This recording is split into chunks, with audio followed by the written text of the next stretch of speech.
good games are fun to play, even without the gameplay.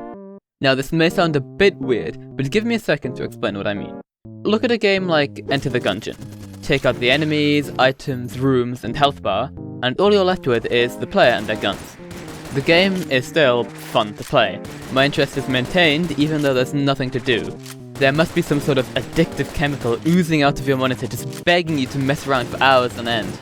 If only it were that simple.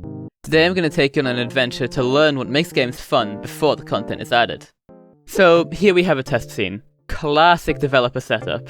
Blue square versus red square, gun that shoots bullets, and bloom with a little bit of lens distortion to compensate for the lack of an artist. Pretty boring, right? So how do we make this fun? Well, our journey starts with two magical words that say player feedback. Alright, let's analyze this. What can the player do in this scene? They can move, shoot, and hit the enemy. Let's analyze the second one, shooting. What happens when you shoot a gun? Recoil. By slapping a quick size change animation onto this gun, it instantly feels much better to shoot. However, the camera remains unaffected.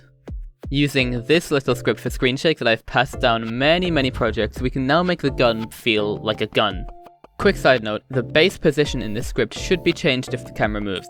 And it's a little bit of a basic script, as one instance of screen shake will override another, so you should ideally make your own design for your own larger projects. Moving on, there seems to be something obvious that we're still missing.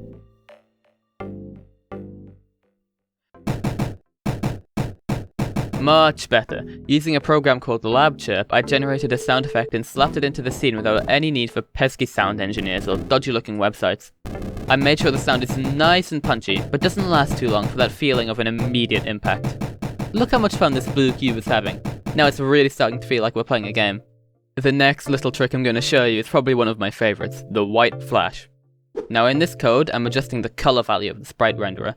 However, this doesn't work with traditional sprites as the colors come from the texture. In this situation, the correct way to do things would be to either swap in an alternate sprite, or set the renderer's material to one of the hidden font materials in Unity, which kind of glitches it out and makes the sprite turn completely white.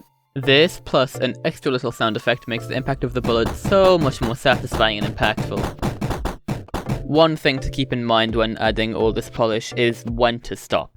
While player feedback is important, there is a point where there are too many things going on for the player to accurately track the game state. This is especially true with loud sound effects and screen shake, so it's important to apply these effects in moderation and only for the most relevant of events. It also especially applies to our next effect, the time freeze. Usually you want to reserve this for large impacts, such as the player taking damage or a huge destructive blow. You can see the difference it makes here, but done wrong it can cause a huge disruption to the game flow and just generally annoy the player. The one final little bit of detail I'm going to add to this scene is some particle effects and trails. I added some blood that shoots out of the enemy when it takes damage, and the bullet trail here helps emphasize its speed. Particle effects are great for adding detail, but if they stick around for too long they can be very visually noisy and make it difficult for the player to focus on things like dodging or other fast-paced elements of your game.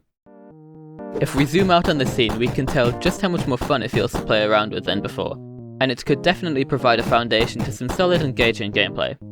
I hope that this short little example video gave you an idea of some cool effects to add to your game. If it did, please let me know by subscribing, and I hope to see more crunchy games in the future.